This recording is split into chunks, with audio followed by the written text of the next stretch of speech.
नमस्कार, स्वागत है आप सबका हमारे चैनल में। चैनल मेरी किताबें, पुस्तक जीत आपकी, जिसके लेखक हैं शिव खेड़ा। प्रस्तुत है पुस्तक का अगला भाग। नंबर 9, योजना बनाने और तैयारी करने की अनिच्छा। जीतने की इच्छा सभी में होती है, मगर जीतने के लिए तैयारी करने की इच्छा बहुत कम लोगों में होती है। Wins Lombardy. ज़्यादातर लोग अपनी ज़िंदगी के बारे में योजना बनाने के बजाय पार्टी और छुट्टियों के बारे में योजना बनाने में वक्त बिताते हैं। तैयारी, आत्मविश्वास तैयारी से ही पैदा होता है। तैयारी का मतलब है योजनाबद्ध ढंग से अभ्यास करना। जीतने वाले खुद पर दबाव बनाए रखते हैं। यह तैयारी दबाव जीत की चिंता किए बिना की जाने वाली तैयारी का होता है। अगर हमारी तैयारी खराब है तो हमारा खेल भी खराब होगा, क्योंकि हम वैसा ही खेलते हैं जैसी हमारी तैयारी होती है। सफलता और असफलता के बीच उतना ही अंतर होता है जितना कि सही और लगभग सही के बीच में होता है। जिस्म और दिमाग को पूरी तरह तैयार करने के लिए कुर्बानी और आत्म अनुशासन की ज़रूरत होती है। सामान्य बना रहना काफ़ी आसान है, लेकिन सबसे बेहतर बनना काफ़ी मुश्किल है। इसीलिए कोई ताज्जुब की बात नहीं है कि सामान्य लोग आसान रास्ता अपनाते हैं। किसी क्षेत्र में सफलता दिलाने वाली बढ़त तैयारी से ही मिलती है। तैयारी बराबर मकसद प्लस उसूल प्लस योजना प्लस अभ्यास प्लस दृढ़ता प्लस धैर्य प्लस आत्मगौरव। तैयारी से आत्मविश्वास उपजता है। तैयारी का मतलब यह होता है कि हम असफलता को सह तो लें, पर उसे स्वीकार ना करें। इसका मतलब होता है खुद को निराश, मायूस और हारा हुआ महसूस किए बिना हार का सामना करने का हौसला रखना। तैयारी का मतलब होता है अपनी गलतियों से सीखना। गलती करना कोई बुरी बात नहीं है, हम सभी गलती करते हैं, लेकिन गलती को दोहराने वाला आदमी मूर्ख होता है। गलती करके उसे ना सुधारने वाला आदमी और बड़ी गलती करता है। किसी गलती को संभालने का सबसे अच्छा तरीका यह है कि उसे जल्दी से जल्दी स्वीकार कर लिया जाए, उसमें उलझा न जाए, उससे सबक लिया जाए, उसे दोहराया ना जाए, दूसरों को दोष ना दिया जाए और बहाने ना बनाए जाएं। तैयारी ना होने से ही दबाव महसूस होता है। तैयारी, अभ्यास और कड़ी मेहनत का कोई विकल्प नहीं होता है। केवल मन की इच्छाओं और अभिलाषाओं में से कोई नतीजा नहीं निकलता। हमको मुकाबले में बढ़त तैयारी ही दिला सकती है। अगर हमने तैयारी नहीं की है तो खुद को लाचार महसूस करेंगे। जैसे पानी अपना रास्ता खुद तलाश लेता है, वैसे ही सफलता उन लोगों तक पहुंचने का रास्ता तलाश लेती है जिन्होंने तैयारी की होती है। कमज़ोर कोशिशों से कमज़ोर नतीजे मिलते हैं। इसमें हम में दृढ़ता इन चीज़ों से आती है: उद्देश्य, तैयारी, धैर्य, सिद्धांत, सकारात्मक नज़रिया, योजना, गर्व, अभ्यास, कीमत, अदायगी। अपने आप से पूछिए, क्या हमारे पास एक साफ उद्देश्य है? क्या हमारे पास मकसद पाने के लिए कोई योजना है? हम तैयारी के लिए क्या कोशिशें कर रहे हैं? हम क्या कीमत चुकाना चाहते हैं और किस हद तक आगे बढ़ना चाहते हैं? क्या हम सफलता हासिल होने से पहले के दबावों को झेलने का धैर्य है? क्या हम बेहतर होने के लिए लगातार अभ्यास करने को तैयार हैं? क्या हम किसी मजबूत उसूल की बुनियाद पर खड़े हैं? क्या हम अपने कार्य प्रदर्शन पर गर्व अनुभव करते हैं? क्या हमारे पास मैं ये काम कर सकता हूँ वाला नज़रिया है? नंबर 10 है बहाने बनाना। जीतने वाले बारीकी से जांच परख तो करते हैं, पर बहाने नहीं बनाते। बहाने बनाना हारने वालों की आदत होती है। हारने वालों के पास अपनी नाकामयाबी की वजह बताने वाले बहानों की पूरी किताब होती है। उनके बहाने कुछ इस किस्म के होते हैं: मैं बदनसीब था, मेरे सितारे खराब हैं, मेरी उम्र काफ़ी कम है, मेरी उम्र काफ़ी ज़्यादा है, मैं लाचार हूँ, मुझ में चतुराई नहीं है, मैं शिक्षित नहीं हूँ, मैं सुंदर नहीं हूँ, मेरे अधिक संपर्क नहीं है, मेरे पास ज़्यादा पैसा नहीं है, मेरे पास ज़्यादा वक्त नहीं है, मेरी माली हालत ख़राब है, काश मुझे मौका मिला होता, काश मुझ पर परिवार की जिम्मेदारी नहीं होती, काश मैंने सोच समझकर शादी की होती। ऐसे बहानों की लिस्ट बढ़ती ही जाती है। किसी आदमी का सफल होना इन दो बातों पर निर्भर करता है: वजह और नतीजे। वजह पर कोई ध्यान नहीं देता, पर नतीजे मायने रखते हैं। हिंदुस्तान में बंदर कैसे पकड़े जाते हैं? बंदर पकड़ने वाले एक बक्से का इस्तेमाल करते हैं जिसमें ऊपर की ओर एक छेद होता है। बंदर उसमें से अपना हाथ बड़ी आसानी से बक्से में डाल सकता है। बक्से में मूंगफलियां भरी होती हैं। बंदर मूंगफलियां लेने के लिए बक्से में हाथ डालता है। मूंगफलियां लेते समय उसकी मुट्ठी बंध जाती है। उसके बाद बंदर अपना हाथ बक्से से बाहर निकालना चाहता है, लेकिन जिस छेद के रास्ते वह खुला हुआ हाथ डालता है वह इतना बड़ा नहीं होता कि उसमें से मुट्ठी बाहर निकल सके। अब बंदर के पास ये विकल्प होता है कि वह या तो मूंगफलियों को छोड़ दे, हमेशा के लिए आज़ाद हो जाए, या उन्हें पाने के चक्कर में पकड़ लिया जाए। आपने अंदाज़ा लगा लिया होगा कि वह मूंगफलियां हाथ में थामे रहता है और पकड़ा जाता है। हम लोग उन बंदरों से अलग नहीं हैं। हम खुद की ज़िंदगी में आगे बढ़ने से रोकने वाली बाधाओं से चिपकाए रहते हैं। हम खुद को यह कहकर सही ठहराने की कोशिश करते रहते हैं कि मैं यह काम नहीं कर सकता क्योंकि, और इस क्योंकि के बाद जो शब्द आते हैं वे उन बाधाओं को ही बयान करते हैं जो हमें ज़िंदगी में आगे बढ़ने से रोकती रहती हैं। सफल लोग बढ़ाने नहीं बनाते। अगर हम असफल होना चाहते हैं तो हमारे लिए सबसे अच्छी सलाह यह है कि ना तो सोचिए, ना कुछ पूछिए और ना ही कुछ सुनिए। नंबर 11 है पिछली गलतियों से सीख ना लेना। एक इंसान संकोच करता है हीन भावना की वजह से, और दूसरा गलतियां करने के लिए संकोच नहीं करता हीन भावना की ही वजह से। हेनरी सी लिंक। इतिहास से सबक न लेने वाले लोग नष्ट हो जाते हैं। अगर हमारा नज़रिया सही हो तो हम अपनी गलतियों से सीखते हैं।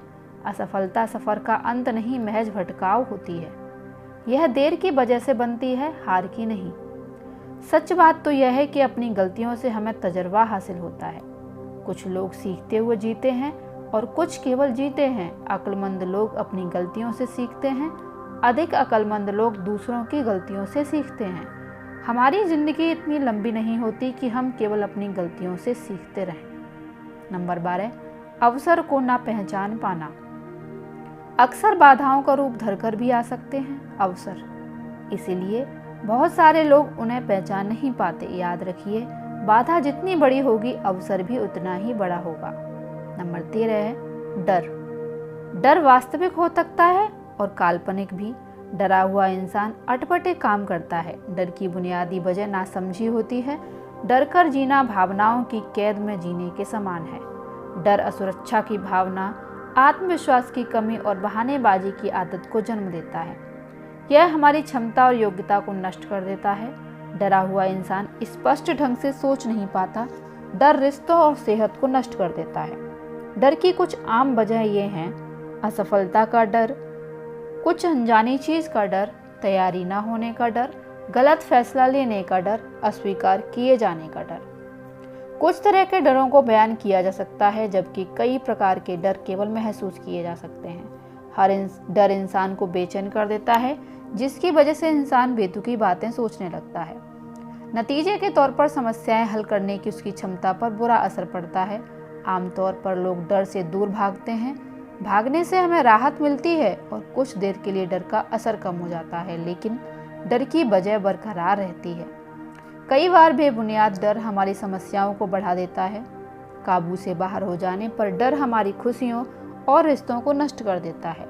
डर को एक ऐसा झूठ मानिए जो हमें सच लगता है।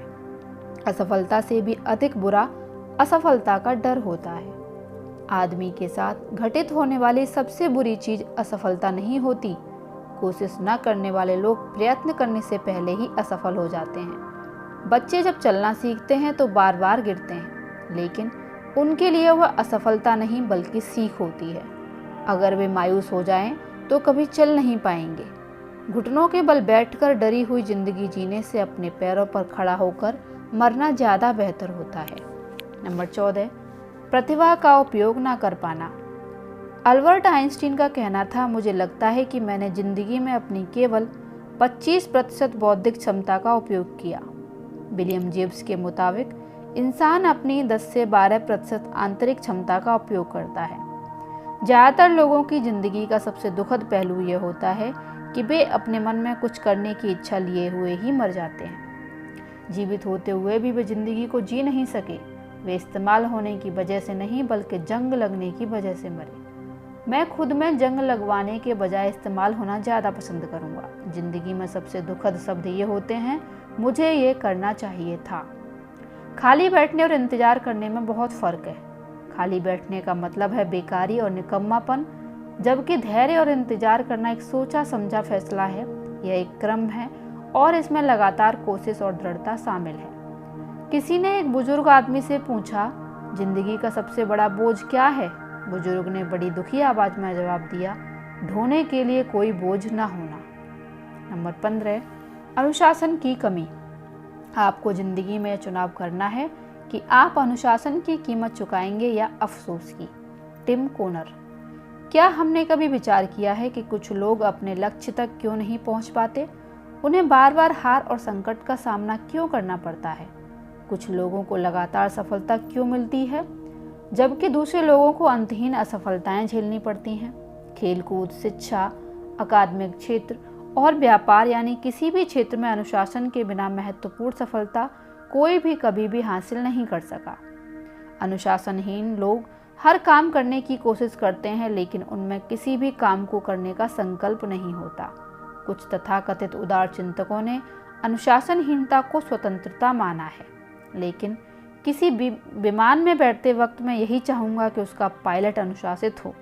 वह उन कामों को करे जिनकी उनसे उम्मीद की जाती है, ना कि अपने मन की मौज के मुताबिक काम करे। मैं नहीं चाहूँगा कि विमान कोई ऐसा पायलट चलाए जो इस दर्शन में विश्वास करता हो कि मैं आज़ाद हूँ। मैं नहीं चाहता कि कोई मुझे कंट्रोल टावर से बताए कि मुझे क्या करना है। लगातार कोशिश की कमी अनुशासन की कमी का नतीजा होती है। अनुशासित रहने के लिए आत्मनियंत्रण एवं त्याग की आवश्यकता होती है तथा भटकाव और लालच से बचना पड़ता है। इसका मतलब यह होता है कि हम लक्ष्य पर ध्यान लगाएं। भाप इंजन को तब तक नहीं खींच सकती जब तक उसे एक दायरे में सीमित ना कर दिया जाए। नियाग्रा फॉल से बिजली तब तक नहीं बनाई जा सकती जब तक कि उसे बांधा ना जाए। खरगोश और कछुए की कहानी हम सभी जानते हैं।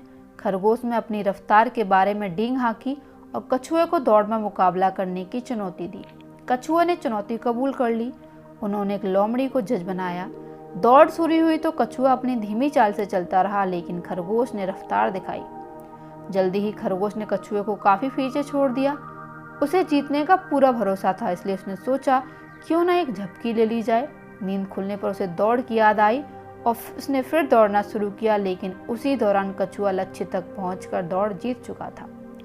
अनियमित कड़ी मेहनत से कहीं बेहतर है नियमित रूप से की गई थोड़ी भी कोशिश भी, जो अनुशासन से आती है। अनुशासन और पछतावा दोनों ही दुखदायक हैं। ज्यादातर लोगों को इन दोनों में से किसी एक को चुनना होता है। जरा सोचिए, इन दोनों में से कौन ज्यादा तकलीफ देह है? जिन बच्चों को बिना अनुशासन के काफी आजादी देकर पाला जाता है, वे आमतौर पर बड़े होकर न तो अपनी इज्जत करते हैं और न ही माँ बाप और समाज की परवाह करते हैं। वे जिम्मेदारियां कबूल नहीं करना चाहते। नंबर 16, आत्मसम्मान की कमी। अगर कोई इंसान खुद की इज्जत नहीं करता और अपनी अहमियत महसूस नहीं करता तो उसमें स्वाभाविक रूप से आत्मसम्मान की कमी होती है। ऐसा इंसान ना तो अपनी इज्जत करता है और ना ही दूसरों की। उसकी शख्सियत की ड्राइविंग सीट पर अहंकार बैठ जाती है और फैसले कोई कायदे का काम करने के लिए नहीं बल्कि अपने अहंकार को संतुष्ट करने के लिए लेता है। जिन लोगों में आत्मसम्मान की कमी होती है वे लगातार अपनी पहचान की तलाश करते रहते हैं। वे खुद को ढूंढते रहते हैं।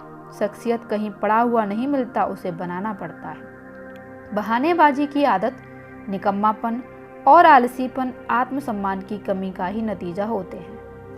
निकम्मापन उस जंग की तरह है जो बढ़िया से बढ़िया लोहे को भी खा जाता है। नंबर 17, ज्ञान की कमी। 60 साल पहले मैं सारी बातें जानता था, लेकिन अब मैं कुछ नहीं जानता। अपनी अज्ञानता को निरंतर जानते रहने की प्रक्रिया ही शिक्षा है। बिल ड्यूरोट।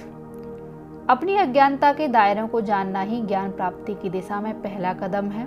इंसान जितना ज्यादा ज्ञान प्राप्त करता है उसे अपनी अज्ञानता के क्षेत्रों का अनुभव भी उतना ही ज्यादा होता है। अगर कोई इंसान यह समझता है कि उसे सब कुछ मालूम है तो उसे सीखने की सबसे ज्यादा जरूरत है। अज्ञानी लोग नहीं जानते कि वे अज्ञानी हैं, उन्हें अपने अज्ञान का एहसास ही नहीं होता। दरअसल अज्ञान से भी बड़ी समस्या ज्ञानी होने का भ्रम है। इसकी वजह यह है कि अगर हम कोई चीज़ नहीं जानने के बावजूद उसे जानने का भ्रम पाल लेते हैं तो गलत फैसले लेने लगते हैं। नंबर 18, भाग्यवादी नजरिया। भाग्यवादी नजरिए वाले लोग उनके हालात की वजह से जन्म लेने वाली जिम्मेदारियों को कबूल करने से कतराते हैं। वे सफलता और असफलता दोनों को भाग्य की देन मानते हैं। वे सब कुछ भाग्य पर छोड़ देते हैं। वे अपनी कुंडली या सितारों द्वारा पहले से ही लिखी गई तकदीर को मंजूर कर लेते हैं। वे मान लेते हैं कि लाख कोशिश करने के बावजूद होगा वही जो किस्मत में लिखा है, इसलिए वे कोई कोशिश ही नहीं करते और आत्मसंतुष्टि उनकी जिंदगी के जीने का तरीका बन जाती है। वे खुद कुछ कर गुजर जाने के बजाय कुछ घटित होने का इंतजार करते रहते हैं। किसी भी असफल आदमी से पूछिए तो वो यही कहेगा कि कामयाबी तो किस्मत से मिलती है। कमजोर दिमाग वाले लोग तकदीर बताने वालों, कुंडली देखने वालों और खुद को अवतारी पुरुष घोषित करने वालों के चक्कर में आसानी से आ जाते हैं, जबकि कई बार ऐसे लोग केवल पाखंड कर रहे होते हैं। भाग्यवादी लोग अंधविश्वासों के चंगुल में फंस जाते हैं। कुछ लोग खरगोश के पाँव को सौभाग्य लाने वाला मानते हैं। वे यह नहीं समझ पाते कि वह पाँव खुद खरगोश के लिए भाग्यशाली साबित नहीं हुआ। अगर हम असफल होना चाहते हैं तो भाग्य में विश्वास कीजिए और सफल होना चाहते हैं तो वजह और नतीजे के सिद्धांत में विश्वास कीजिए। इस तरह हम अपनी किस्मत खुद बनाएंगे। सैमुअल गोल्डविन ने सच ही कहा है, मैं जितनी कड़ी मेहनत करता हूँ भाग्य के उतने ही करीब पहुँच जाता हूँ। कुछ लोग खुद को बदनसीब मानते हैं। इस तरह की सोच वाले भाग्यवादी नजरिए को जन्म देती है। कोई काम आधे मन से ही करने वाले लोग अक्सर ऐसी बातें करते हैं, मैं कोशिश करूँगा, देखता हूँ कि यह तरीका काम करता है या नहीं, मैं एक बार कोशिश करके देखूँगा, मेरे पास खोने के लिए कुछ नहीं है, मैंने वैसे भी ज़्यादा कोशिश नहीं की। अगर हम इस ढंग से सोचते हैं तो हमारा असफल होना निश्चित है, क्योंकि आप में दृढ़ता और समर्पण की कमी है। सोचने का यह ढंग साहस, प्रतिबद्धता और आत्मविश्वास की कमी दर्शाता है। कोई काम आधे मन से करने का मतलब नाकामयाबी की उम्मीद करना और उसे हासिल करना है। कामयाबी कोशिश से मिलती है। एक आदमी ने एक घोड़ा खरीदा और एक बड़ी सी तख्ती लगाकर उसे घुड़शाला में खड़ा कर दिया। तख्ती पर लिखा हुआ था, दुनिया का सबसे तेज दौड़ने वाला घोड़ा। घोड़े के मालिक ने ना तो घोड़े से अभ्यास करवाया, ना ही उसे चुस्त दुरुस्त रखने के लिए प्रशिक्षित किया। उसने घोड़े को एक रेस में दौड़ाया जिसमें वह आखिरी नंबर पर रहा।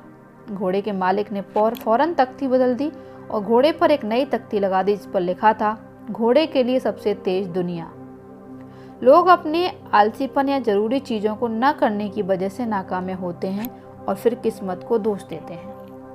नजरिया, हिम्मत और सोच में गहराई के बिना जिंदगी एक अंधा तजुर्बा है।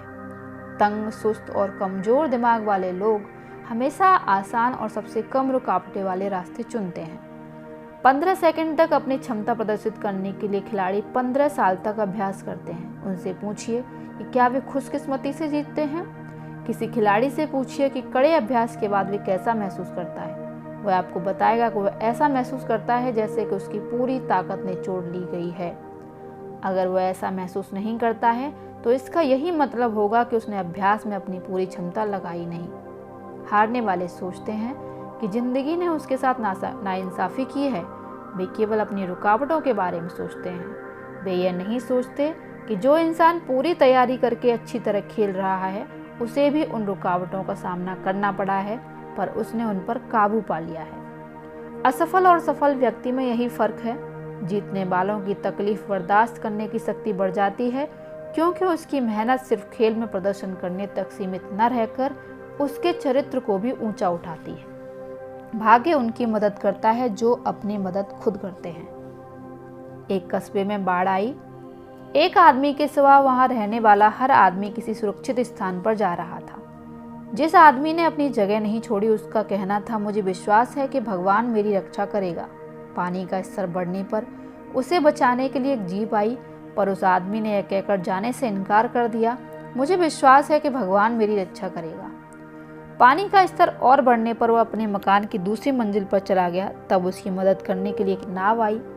उस आदमी ने उसके साथ भी यही कहकर जाने से इनकार कर दिया कि मुझे विश्वास है कि भगवान मेरी रक्षा करेगा। पानी का स्तर बढ़ता जा रहा था। वह आदमी अपने मकान की छत पर चला गया। उसकी मदद के लिए हेलीकॉप्टर आया, लेकिन उस आदमी ने अपनी वही बात फिर दोहराई, मुझे विश्वास है कि भगवान मेरी रक्षा करेगा। आखिरकार वह डूबकर मर गया। भगवान के पास पहुंचने पर उसने उनसे गुस्से भरे लफ्ज़ में कहा, मुझे आप पर पूरा विश्वास था, फिर आपने मेरी प्रार्थनाओं को अनसुना कर मुझे डूबने क्यों दिया? भगवान ने जवाब दिया, तुम क्या सोचते हो तुम्हारे पास जीप, नाव और हेलीकॉप्टर किसने भेजा था? भाग्यवादी नजरिए से उबरने का केवल एक ही तरीका है कि हम जिम्मेदारियां कबूल करें और किस्मत पर यकीन करने के बजाय वजह और नतीजे के सिद्धांत में विश्वास करें। जिंदगी में कोई लक्ष्य इंतजार, चाहत और अचंभित होकर सोच विचार करते रहने से नहीं, बल्कि काम, तैयारी और योजना से हासिल होता है। किस्मत लायक लोगों पर मेहरबान होते हैं। अलेक्जेंडर ग्राहम बेल अपनी ऊंचा सुनने वाली पत्नी के लिए सुनने में मदद देने वाली एक मशीन बनाने की जी तोड़ कोशिश कर रहे थे। वो उस मशीन को बनाने में तो नाकामयाब रहे, पर उसी दौरान उन्होंने टेलीफोन बनाने का सिद्धांत ढूंढ निकाला। क्या हम ऐसे व्यक्ति को भाग्यशाली मानेंगे? अच्छी किस्मत तभी हासिल होती है जब तैयारी और अवसर का मेल हो। कोशिश और तैयारी के बिना अच्छे संयोग घटित नहीं होते। इस ऑडियो में इतना ही। मिलती हूँ अगली ऑडियो में पुस्तक के अगले अंश के साथ। तब तक के लिए धन्यवाद। आपका दिन शुभ हो।